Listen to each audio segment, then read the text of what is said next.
Virginia Satir, internationally recognized as a pioneer in family therapy and human relations, dedicated her life to developing and teaching skills to improve relationships in both families and organizations. Her goal was to raise social consciousness about the importance of world peace, individual health, and personal responsibility.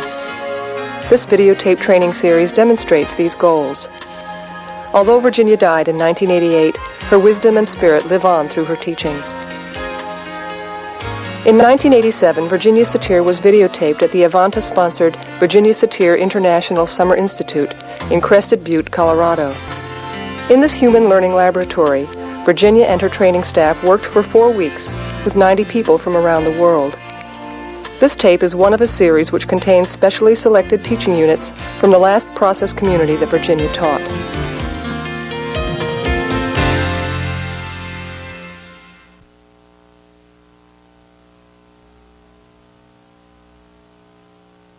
In the early days, I think the only tools I had were to say to somebody, I know how you feel, which was lying. I didn't know how they felt. But what it was, I guess I must have said it in such a way so that they didn't feel afraid, because something happened. But then I began to take a look, a real good look, at two things. Something that way I was helped people to get to a place they had never been. Because I told you I also worked with the people that nobody else would have anything to do with. And it was like magic. They said, what do you do with these people that they come out so beautiful? I said, nothing. I'm just sitting there minding my own business. But that wasn't true, and I realized. But I didn't know it then. All right. Now what I saw over and over and over and over again were similar things. And it was out of this, no matter what the symptom, whether it was schizophrenia, whether it was manic depression, no matter what it was, crime, whatever, it was always the same set of things that happened. And I saw that what I'm going to tell you now is what I saw. And now I see how basic that all was. Now I knew there was something in the way people conveyed things. I could see it. Now how people convey things back and forth is the name I have given communication, and I think that's a relatively easy way or easy definition, that communication is the giving and receiving of information between two people. That's how it always goes, and then if there's a third one there, they take it out too, but it's giving and receiving information. Somebody coughs. What kind of information does the other receive? Just ask yourself that. So if you can go beyond words and think that you cross your legs, you uncross your legs, you lift your head, you say poof, whatever. You look, your color, skin color changes. That doesn't matter what. You get a lump someplace. All of it is a communication. Just look at it like that. That's what I do. Giving and receiving information. And information is cognitive information, it's emotional information, it's sensual information. What Ernie talks about in his book is that when the information from the endocrine system, the neurological system, and the immune system don't find coding ways to connect with each other, they have to separate. So we have in the Western world given most of our attention to cognitive information. You can read it in a book, and you see the words, and the words make images. But reading in a book doesn't show how the person is feeling or thinking or how they're gesturing or how they're breathing. So it's a totally different thing when you put it into a human context. Anyway, I want to give just enough so we get a good context for this. So if you remember, when I use information, it is on all levels. All levels. I'm not just talking, what time is it? But it's information is passing back and forth. Actually, John Nesbitt is talking about the fact that we're moving into an information society, which is about this. It's not about just giving words.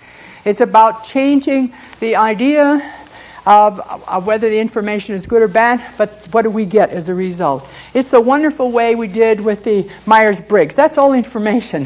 Has nothing to do with anything except giving information, that's all. And that's a new idea. All right.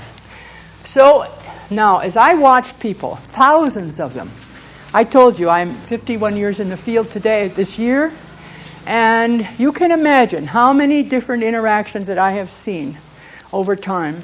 Lots and lots and lots of them. Well, at a certain point, in that mix master that I talked about, that new soup, one day a grid appeared to me, a set of things. And I saw the following. I'm going to give it to you because we'll move from there. I saw that the communication that was related to dysfunctional behavior, was related to people not enjoying their lives, was of these 4 forms. Now, what I also had learned by this time is that any message that has words to it has 2 parts. It has, I'll use this now for a minute.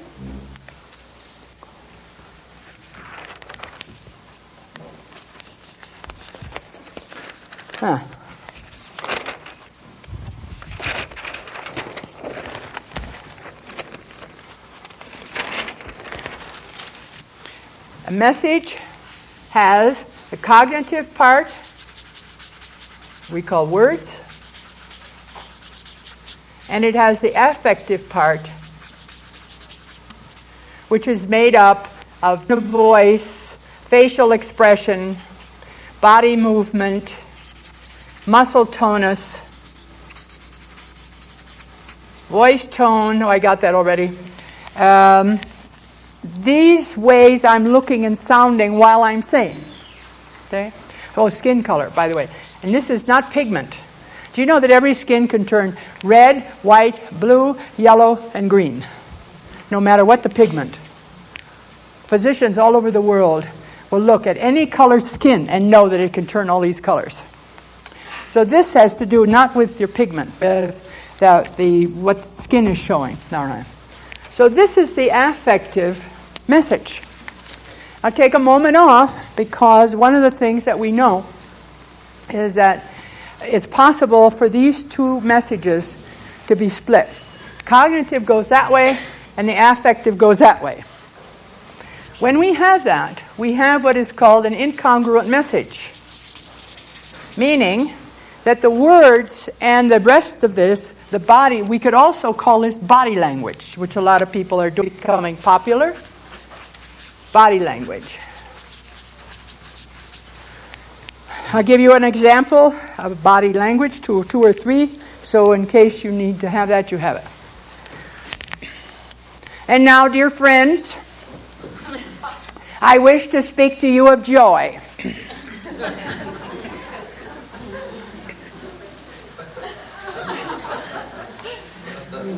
Joy is a wonderful thing. Now, I can tell by your tittering that you think there's something wrong with this. Right? And what are you getting? You're getting an unmatch between, I'm talking about joy, and I am not looking joyful, am I? In fact, I'm looking quite the opposite. And yet, do you realize this is the way people try to be objective? That's super reasonable. Anyway, a double level message. Now that's what we call this when the 2 aren't together. A double level message. Oops, double level. Double level message. It's all there except it's going in opposite directions. Or, you're my child. I'm your mother, and I feel terrible. And you say to me, Mama, what's wrong? I say nothing. Your mother is all right. What makes you act? And you say, but I saw, never mind, dear. When you're older, you'll understand. That's another double level. We're going to see that over and over and over again. I am angry, let us say. That's my state. And you say to me, you angry? I say, of course I'm not angry. I love you. These are all manifestations of double level messages. What's interesting? People say to me, well, you get that only in English. I say, no. I get that all over the world. I have been able to survive Swedish-speaking therapists with Swedish-speaking families and pick up all the discrepancies. Because the language is not what it does. What you get is you see the body. The body is, in order to give dysfunctional body language, the body is out of sync. And you can look at the jaw muscles, you look at the mouth. And I mentioned to you very early that I hope you will learn how to observe without judging, but just to see. Because the minute that a self is congruent, everything about that body is relaxed. Do you find your chin that you didn't have and all this kind of stuff? Well, anyway, for the moment, just to kind of create this. This, I believe, the awareness of the split message, the double message, we've always known. Now, is to finish this a little bit here. I'm going to do it like this now. I'm going to put it into an interactional frame. So, here comes the cognitive and the affective. Okay, that brings out the message. Then somebody over here receiving that message. Okay.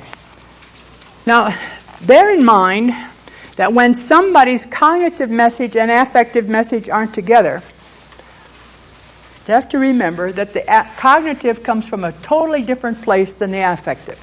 The cognitive is that which is made up of the shoulds and the oughts and intellectual output, so to speak, because the brain is very capable of doing all kinds of wonderful things all by itself, so to speak. The affective is the body thermometer. So if you can remember that the affective is the body thermometer, and therefore, and it's the active manifestation of what's going on in the body. So that's how come your affective is showing as it is showing. Cognitive is, in a way, a should message, and you could say that the affective is the am message. So when I do the pull out here, I put the affective message on one side and the cognitive on the other. You can say that it's thought and feeling that doesn't go together. But anyhow, now, this person over here, call this person A. B is the responder. Now, on this level, let's look at the choices that B has. B has the choices of going with the cognitive and ignoring the affective, which is what some people do. B has the choice of responding to the affective message and forgetting the cognitive message. Now, that can be the setting for pretty horrible things. So a mother says, there's nothing wrong, while she looks terrible. And the kid begins to cry because the kid is responding to the awful look. And the mother is saying, I told you it's all right. And the voice becomes strong and strident. And then when the child tries to tell the mother where the child is coming from, see, this is where I think we learned about feeling. Affect is about feeling. Cognition is about the intellect. So then the mother, who cannot herself stand the idea that she's feeling afraid or that she's feeling guilty or whatever it is, she has to say to the child, it isn't true what you see. Now, every one of us in this room, I think with very few exceptions, got this experience from your parents. And the reason for it was not because they wanted to hurt us, but because their cognitive part of what they should be didn't match the way they felt. And then the child is trying to make sense out of this. And this is where, when we come into the reconstruction business, how you can understand how come you got such crazy messages. Well, you couldn't find out what was going on. And it was because they should of a person and your parent wasn't equal in their mind or available that they could openly say where they were. They couldn't say they were afraid. They couldn't say that they felt so hurt or whatever it was. They had to do the defensive reaction. Now, we'll get into that more, but I want to just bring that together with you. When you can get no validation, cognitively or affectively, two people cannot, and it's a kid in this way, that's where schizophrenia shows itself. And that's what I learned a long time ago. All right. So now, what I only want to point out here is, first of all, B's choices. B's choices are to select one or the other and respond.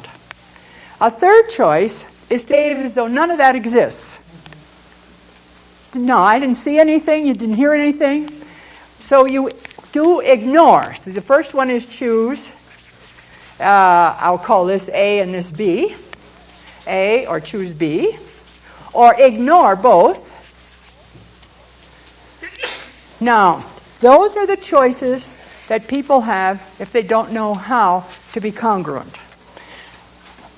Now, the choice I know is healthy is to say to somebody, oh, your face looks, those eyes looks wrinkled and your chin looks tight, and I hear you saying that you feel wonderful. And those two things, I just noticed both of them, and I wonder if you notice that. You know, when I started working a long time ago, I was doing it, but I didn't know why I was doing it. People, in the psychologies, you were supposed to have only one, you were supposed to be one way. So if people came out with double-level things, which they absolutely 1% would if they had problems, then you had to say, well, which is the truth? And so I saw many therapists trying to say, which is the truth? Instead of looking at the fact that those two things come from different places. So I would then say, what I'm seeing right now is I notice you have your hand under your chin, and then you've just said to me that you feel very bright and alert. And I don't know if you notice that. Does any of this make sense to you? What I'm doing for the first time is bringing to people the picture of this. You know, it's this oversimplified idea that a person is one place. We're so many places. Children cannot say to their parents, oh, Mommy, you look so sad, and you told me you feel good, and I want you to notice that. Children don't talk like that. They can't, because they're afraid of what happened. And then the more that the parent is feeling defensive, the more they have to deny it. And if I can get this point really clearly across to you, then you will recognize that what you got from your parents had little to do with what they intended. But they didn't know what you got, and you didn't know how to say it, so you had to pick up whatever there was there. And then along with that, the children don't hear and see very well anyway. All right. So what I'm doing here then is to illustrate the choices that we have when we cannot be congruent. Congruent is just to honor what's going on. And you will see me do this with you many, many times. You know, to say this is what I'm seeing and this is what I'm hearing. Just want you to know that. And they're coming from different parts of yourself. The old twins of should not. Or should and am, rather. The healthy response to this is to comment on the discrepancy. Not in a blaming way. Say, yeah, I know what you're doing. You're splitting your message. That's what you're doing. You're giving me an incongruent message. That's what a lot of people who are just beginning to learn do with people. That's what they used to do when I was at Esalen. These people would learn just enough, then they'd go home and mates how they were splitting their messages. Mates didn't know from Borscht what was going on. All they saw was this. All right, so the healthy response is to comment on the discrepancy, which means that you are commenting on the presence of the other person in the state in which it is. When I first started, and people would hand me the rough characters, I mean tough. Boy, I tell you, I was some tough ones. And then suddenly they would look like kittens. People said, what did you do with them? I said, what I did is I heard them. And I would comment on that. And then could relax. Because can't you relax better if you know, hey, I got something coming from a place I didn't know, and I got something coming from a place over here.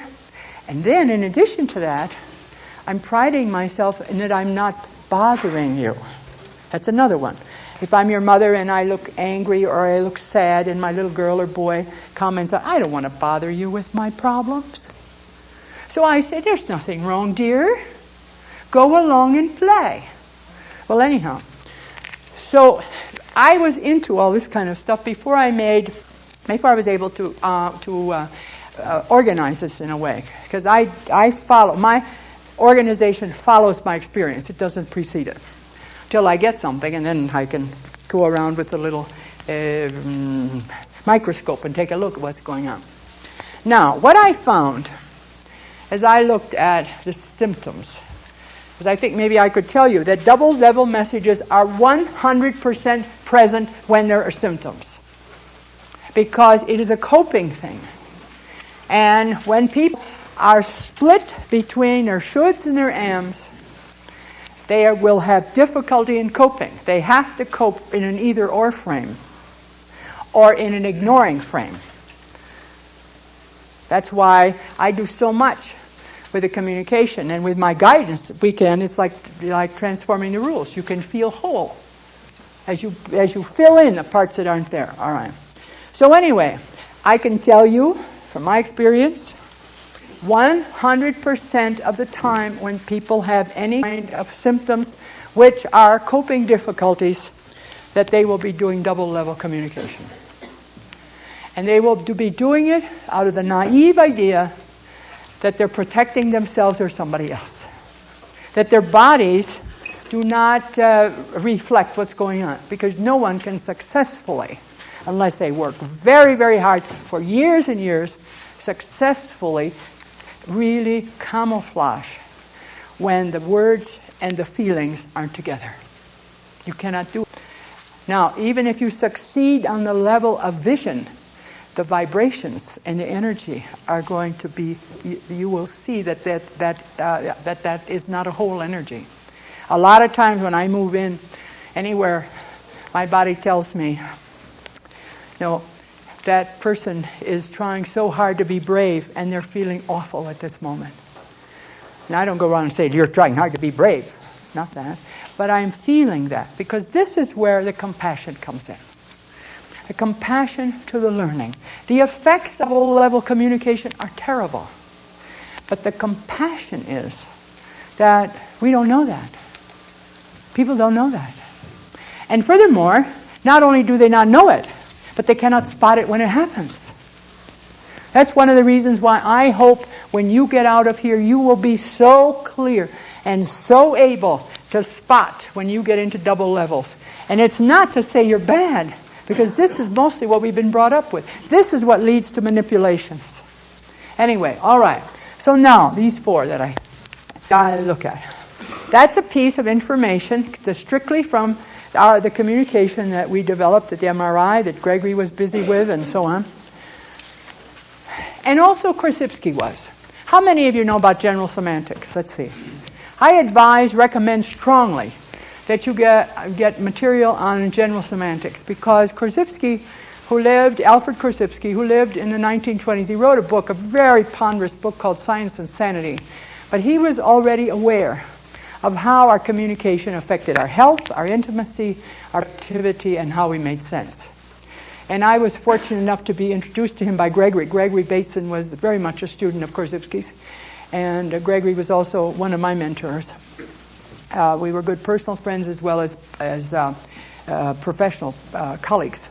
Anyway, now coming back, everything that goes on in anybody at a moment in time, in the presence of another person, there are three parts to the context. There's me, you, and the context per se. That means I'm here, you're here, this is a specific time, a specific place, color, whatever it is, the context and purpose. So, whenever two people are together, there are three parts to the whole thing. Me, you, and us. And context. Me, you, and the context. Now, that in this open, or rather skeletal way, describes a kind of wholeness or an environment of wholeness when two people are present. It will describe a context if you're in a waiting room in a dentist's office. Same things go on, except the stakes might be different. All right. So if you can say that any time you're with another person and they are in your presence, you are in their presence, these three things are present. Now, what I learned was, in the effort to handle the double level message, what I found was that people placated. And they said yes no matter what happened. And they said yes, which began to mean that I'm nothing and you're everything. Their littleness was seen as a part or a big part of their identity. I'm little, I can't know anything. And when I began to find people in their 40s and their 20s and their 80s and their 70s who said, I'm little, I can't do anything, I knew something really off. All of you, I think, have had the experience by yourselves of saying yes when you felt no. How many know that one? Okay. And that when you did it, you said it because you didn't want to hurt somebody's feelings, you didn't want to make somebody mad, or blah, blah, blah. All right. So actually, these are all forms of lying in the interest of living. So I'd like you to know, you probably all have practice with that. Why? Because you want to live, not because you want to hurt anybody. So placating was one way, to say yes, no matter who said it. You're a little child, and your mother is way off in left field. She tells you to do something, and you have to behave as though that it's normal and it's correct and all that. It isn't until we get later when we begin to look at these things. That's not because your mother's bad or your father's bad. That's because how they're organized at that moment in time. All right, now, that was one way, to say yes when you feel no. To give up your power to somebody else and in effect say, I'm nothing, you're everything. And so, to the other then, who will buy that, the other has to take on the responsibility of the one who offers the placation. We're going to do some work with that. The second one, in this case, what we do with this context is we cross out ourselves. We're nothing. Only you and the context are okay. Me, nothing. Whatever you want to do, sorry, me. I get sick when I find that. I spent some time in my life doing that. I think I know all these so well because I practiced them. Because I grew up in the same dysfunctional kind of situation that everybody else did. Because there was nothing to guide us except how to lie. All right, now another way, when you meet the double level message, is to blame. You're responsible for what's happening to me. And that is one in which you is crossed out. I'm everything, you're nothing. All right, so that becomes blame. If it weren't for you, and you know all those statements. Now what's happening here is that person, interestingly enough, looks like they have the power, but what they're basically telling you is that they have to do this because of you, so therefore you have the power.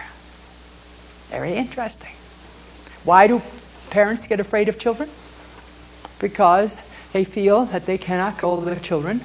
Therefore, the children become the center of power, and therefore they feel out of control. All right.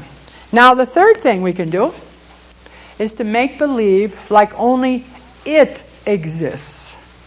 Now we're moving into another level, which is a harder level to deal with, because it fits with our society, which says that health is super reasonableness, it's objectivity. And so here, what we do with this is to make it super reasonable. And that means that everything becomes an it. And we cross out me, we cross out you. That's why so-called organizations, quote, that are sophisticated, they don't bother with people's feelings. Not at all. They just deal in long words. You know, I no longer get impressed by long words. Tell you a little story, and it's happened more. I was dating a guy who was a physicist at the University of California. He invited me to go to a party at the physics department. So We come in and all these erudite physicists are there. But it also, this time, most all of them are broken. I think they were on a ski trip or something. Arms, legs, toes, whatever. But there were two of them here. And they were in a conversation, long words.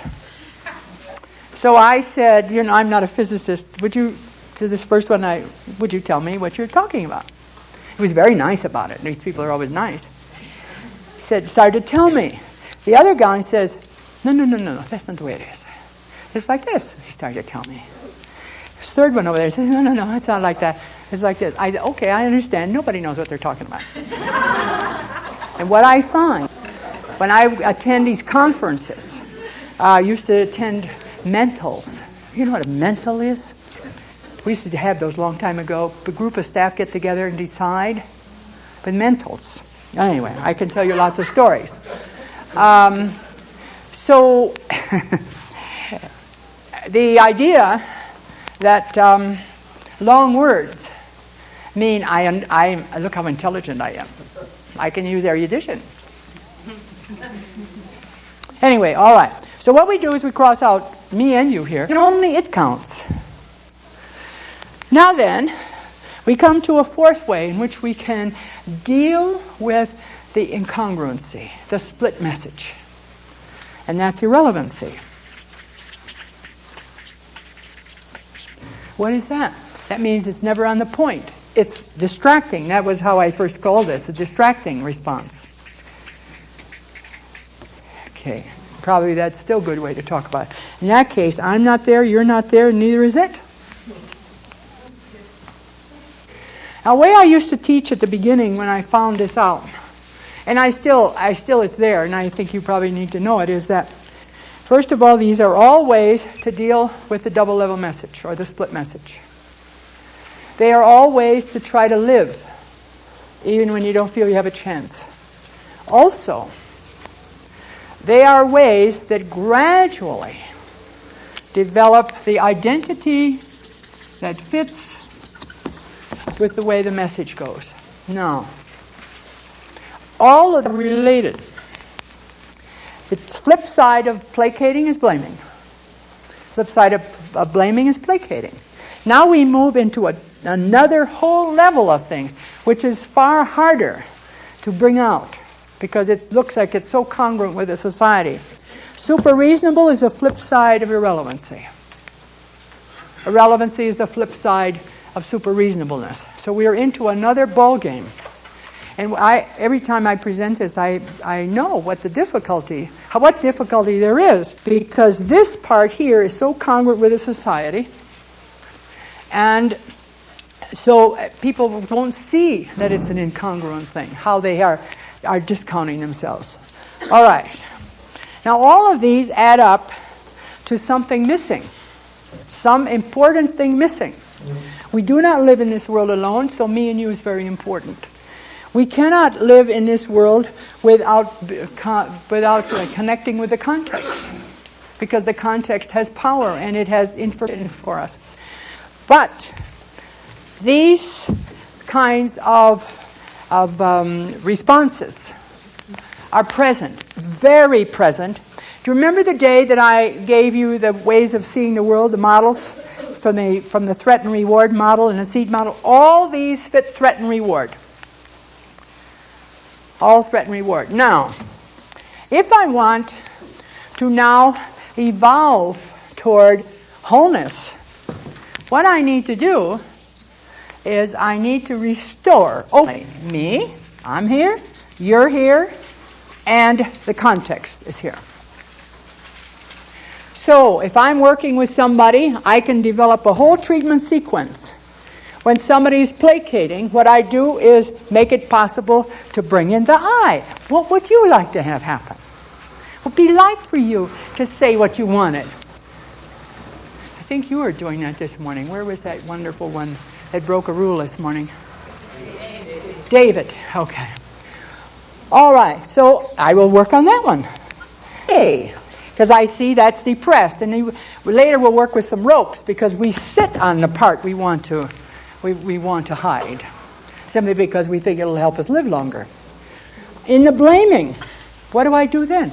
I try to make connections with other and work on impact and so on.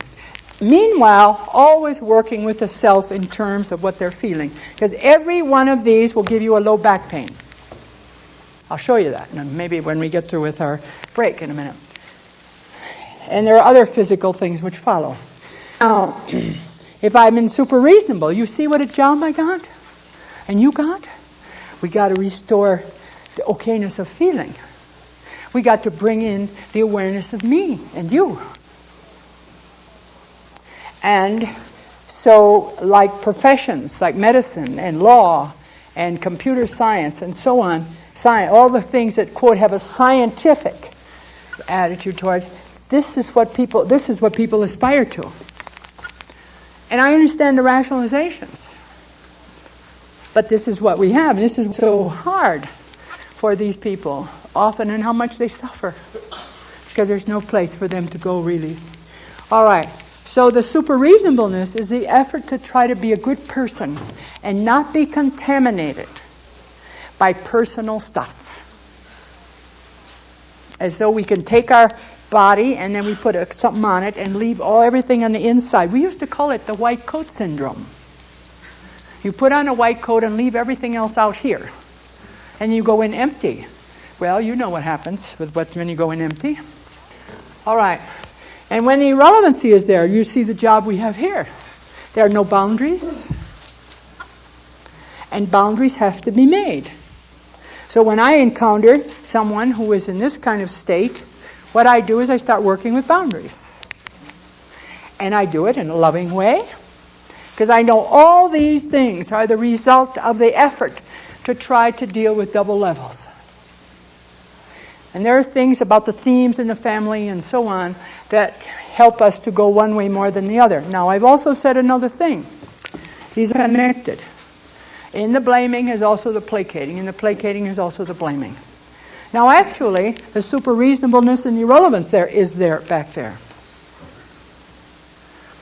Now, when I can supply the total, and I can say, yes, I'm here. Yes, you're here. Yes, it is here. And we connect with that and use it as a means of coping. We're not then behaving like we're whole and only have a part. See, when Fritz Perls, who did a lot with, it's true that he was the father of Gestalt therapy, other people participated, but anyway, Fritz was always talking about how we make wholeness. For him, he had two dimensions, and I think there were more, but anyway. So, when I talk about wholeness, I'm talking about there's room for me, there's room for you, and there's room for it. So therefore, I don't count anything out. And when we learn this, I want to spend a amount of time so really that you can grasp that. Remember that your ways of communicating were the best efforts that you had to try to deal with double-level messages. You could not get validation, and so you made it up. And that's why I can't ask anybody or participate in the forgiveness of a person. We have to participate in the forgiveness of ignorance. All right. Now, I also want to put this within the frame of that our bodies are always are a metaphor, and they are also another face for our feeling. So also, if we have a feeling and we put it in a body stance, we can exaggerate that feeling, or we can have a body stance and discover the feeling behind it. One or the other. So this is for all the A's now. And I'm going to take this, I'm going to give you the posture that I believe still 50% of the people in Western society take, to say yes when they feel no. Now, I've developed some postures, some of you may know them, specifics. This is a one knee, one toe, one knee and one toe, all right? Now, that's a wobbly position. The way you strengthen it is you put your hand on your heart and hold it hard, and that begins to make you feel a little stable. And that's like you're saying, well, I try, and I got a good heart. And then what you do, and this will help you balance, if you hold this shoulder up a little bit and put this here, like warding off blows, And then you can just turn your hand a little and up here. Now that's a balanced position, at least if nobody pushes you over. So I'd like A's to take that position. That's a position of placating. Now, I would like all the B's and C's to look at that and just be in touch with what you feel as you look at that. What goes on in you, what gets triggered in you. Because some of you had mothers or fathers that looked like this to you. What comes into your awareness? And then see if you can also feel a tendency that you might have toward responding to this. I'm not going to ask you to do it. I just want you to feel the tendency. Does the tendency mean that you want to jerk these people up? Is it that you want to go down and cuddle them? Or you want to kick them? What is it? Because these postures will activate things, and the things that activate usually have to do with your old experience. All right. Now this is for the A's. Just be in touch with what you're feeling. How's your back? How's your stomach? How is your head and your neck? Just be aware of that. All right. Now A's, would you just relax a little because I don't want you to get too strained. Okay? Because I'm going to add another piece to this now. Now what I'm going to do is ask you, A, still you're the performer, and do this very carefully now. Because B and C are going to watch how the next step occurs. So what I'd like you to do, one toe, one knee, go back to that position again. Okay? Hand on your heart. All right. Now, move one leg that starts you on the upward self. So you can move upward and be ready to put an arm on your hip and to do the blaming. Watch how they do that. Get ready to blame. Wonderful. One foot ahead of the other. That's good. All right. Now, as you watched what they did, this may look like a powerful position. It's another one of off balance, and it's easy to push over. Very easy to push over. From the back particularly. Can't do it from the front usually. All right. Now, as you look at this position, B and C, say what you feel now. Not say it. Think it. Be aware of it. What's triggered with this? What is triggered? And what is your response? You want to bite?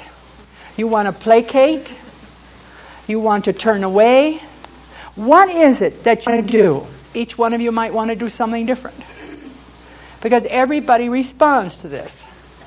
So far, the position of placating, of blaming and being super reasonable, I can count on any group as having had some of those stances manifest in their parents. Can't avoid it. All right. Now, and I want you again, B and C, to watch what A has to do to become irrelevant. Here you are with your feet together. Now, move your toes in. Toe in. Just toe in. Now, when you toe in, bend your knees and try to move with all your body moving around. Moving around, keeping your feet in this position, but you move them, but pigeon-toed. And move around. And you'll notice, B and C, that these people cannot be in balance. All right? Now, as you look at them, I'd like you to be in touch with what you feel. Are you aware these people have no boundaries? They could hit you. They could fall over you. All kinds of things. Fear. Look at that. And let yourself be in touch with what you feel. And then, what do you want to do with these people? What is the action you want to take? All right? Now, I want to add a third piece. What you feel, the action you want to take, has to be run through the rules you got for taking that action. So it would be possible that you're here feeling absolutely scared. You would like to shake these people. You keep that. And then you turn on a face that looks like nothing is happening. This is what I saw over and over again when I first started working with people who had a schizophrenic member in their family. You would think that all the family members, everything was just fine. Okay. All right. Now, 3 things have happened to B and C. You've looked at the position. You've had a chance to let yourself know what it felt like, to know what you would like to do. And the other one, which just came in last, how much of that would you have done? Okay. Now let's go back to A. A went through all of the positions that I have on the board. Placating, blaming, being super reasonable, and irrelevant. All efforts to try to live when that's the best you can do. So in your mind, would you immediately, or now maybe not immediately, but would you connect these positions with the effort of the self to do whatever is the best they can do? This has nothing to do with perversity. However, how many of you in B and C had some negative responses to what you saw? How many of you were quite aware of action you would like to take, but probably wouldn't? Okay. Now, how many of you were aware in your childhood that one or some other of these were things you dealt with? Let's see. When we do reconstructions, we'll see a lot of this. All right. Now what I'd like you to do is I'd like B now to become the one so A and C can look at this. I'm going to do this now a little differently because I want you all to have a similar experience. We'll do it a little faster. B, now will you take the placating position? Hand on your heart. And your other hand is to ward off a blow and put it over your shoulder. And look with your head up. Now, also A and C, would you be aware of what you feel as you look at this? What you'd like to do? But now I'm going to add something else. Could you begin to identify with this person? Look at their back. Won't they have back trouble? Look at how they're not probably going to have much in sex because it's not available. Look at probably how they're going to be vomiting periodically. And now to bring in your ability to identify with these people. So you who are standing have 4 pieces. Your feeling as you look at them, your wish, what you want to do with them, the feeling that the freedom you have to act on that, and now the 4th thing, to be able to make an identification with them. We could never do any people unless we could identify with where they are. So I'm adding the next dimension. And when I say to you, look at these people, A and C, and see if they remind you in any way of anyone you've ever known before. And then put yourself in their position and see if you can feel what their bodies may be feeling, their hearts may be feeling, their feelings may be. Just an identification if you can. I think children have always done that, and then when they have tried to get a validation, the parents said no. And that's what has led us away from being able to count on our own feelings internally. All right. Now again, A and C, you're still the observers. Now watch A and C, the movements that B has to go through to stand up, put a hand on the hip and a finger out and a foot out. Now, we could say that by adding these movements to placating, we get blaming. The people that are in this spot who are doing this can sense a momentary relief when they go from one position to the other. But very shortly, they are going to feel again tense. Because they're back to a static position. Now again, A and C, look at these people. This is the angry parent. You didn't do it right. You should have done it better. Why do you make so much trouble for me? And as you are hearing that, A and C, let yourself also know what you want to do. And then let yourself know about how you limit yourself for that. And I'm going to add another dimension. Identify with them And then see if you know this in yourself. Do you also know how to blame? Because the power of modeling is very strong. So you who fear blaming know a lot about doing it. So I'm ask you now, what do you feel when you look at the blaming? What do you want to do? What stops you from doing it? How do you identify with those people? And then what do you know about having that in yourself? 5 dimensions. And when we work further, I will deepen those dimensions for you. And now watch B as you can do this almost simultaneously. Your feet together and your hands at your sides. Feet together and standing very tall, hands at your sides. Not moving. Looking straight ahead. That's right. Now A and C, as you look at this posture, which came very quickly, by adding certain movements to the blaming, we get super reasonableness. Another effort to try to succeed. Again, look at them. And feel what you feel as you look at them.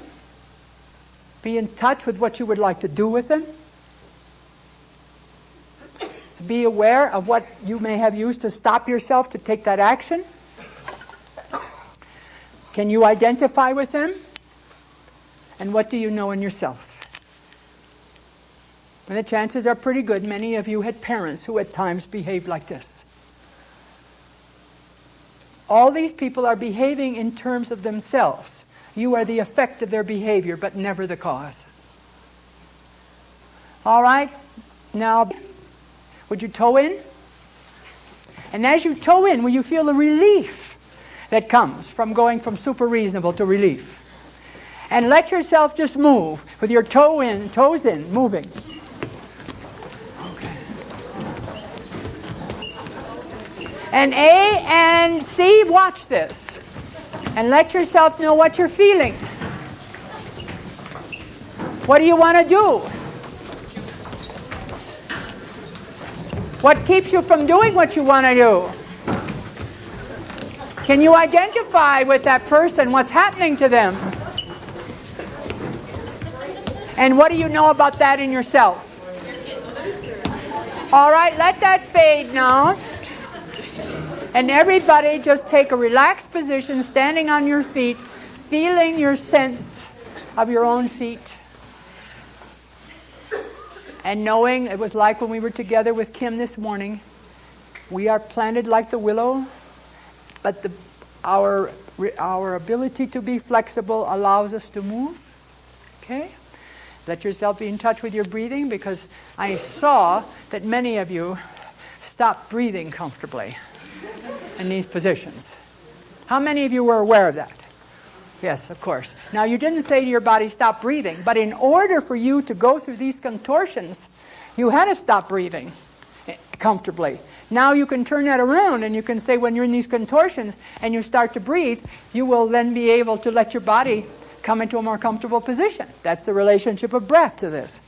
All right, now what we are is we are with C now, and A and B are being the observers. Okay?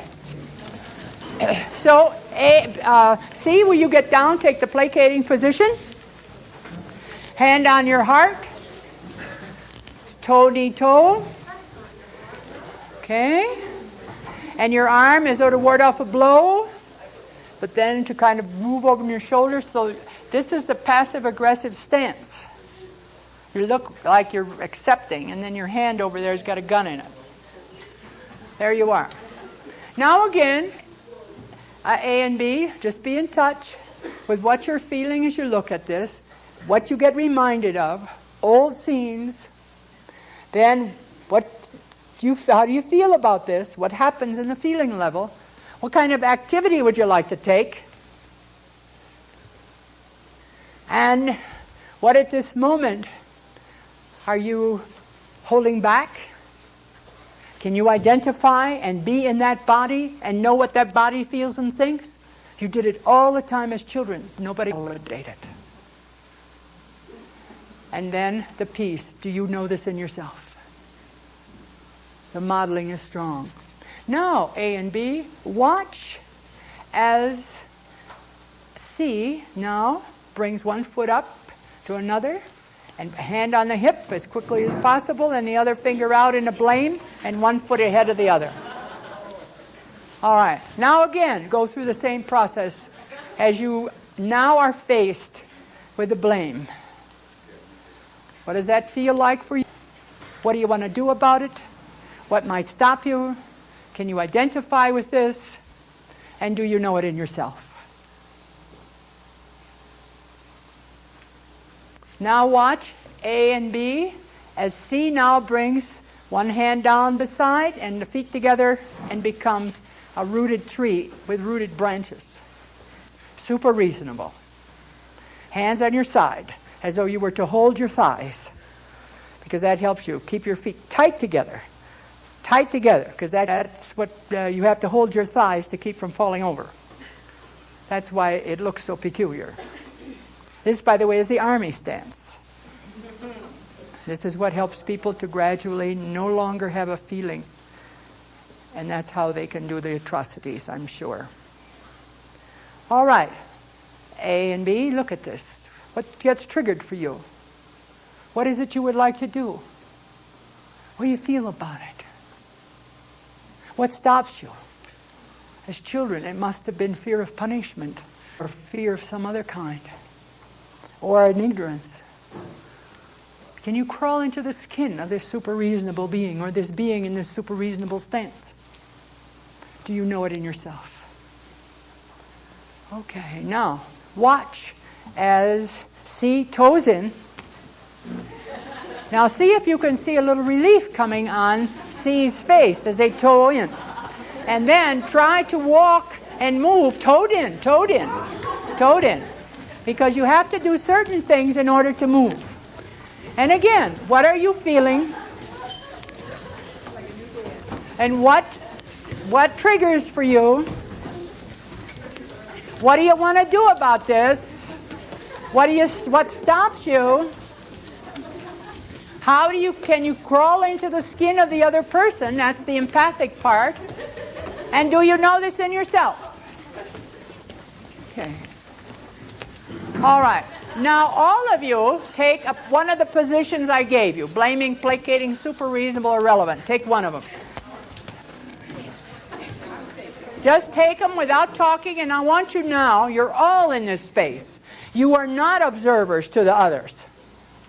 You're in this space, so what you're doing is you are observing from your space. So what I'd like you to do is to take your position and then see how much you can see of the other people.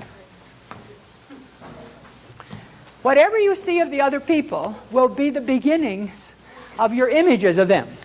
Some of you see only navel, some of you see only feet, some of you only see right ears or left ears. This is how come to describe our parents when we grow up, because we really never seen them. All right, each one of you now, just be aware in this position what you're feeling inside. And I'd like you to have the thought that you wouldn't be doing this unless those other people were behaving the way they were. It's all because of them that you are the way you are. Now, the minute that you do that, you can cut off any awareness of yourself. Try hard to say, those people are to blame. Think that. If they treated me better, if they had done this better or that better, I don't know what, I wouldn't be in this position. And get yourself into how bad they are, how badly they've done things to you. And you will find if you can get enough steam on that one, you will forget yourself. All right, now let your awareness gradually come back to you again. And take this space, take the posture even more rigidly.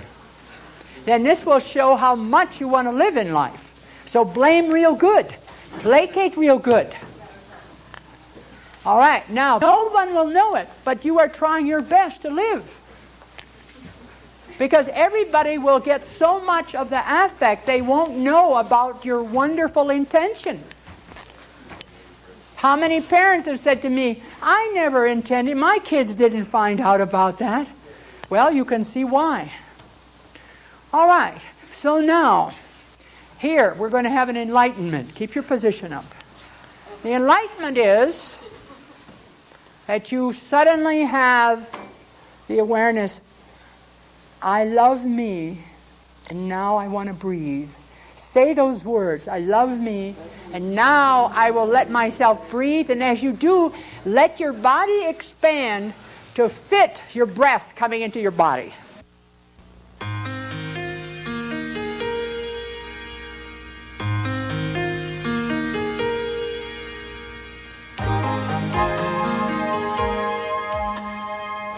Avanta, the Virginia Satir Network, founded in 1977, is a nonprofit educational organization.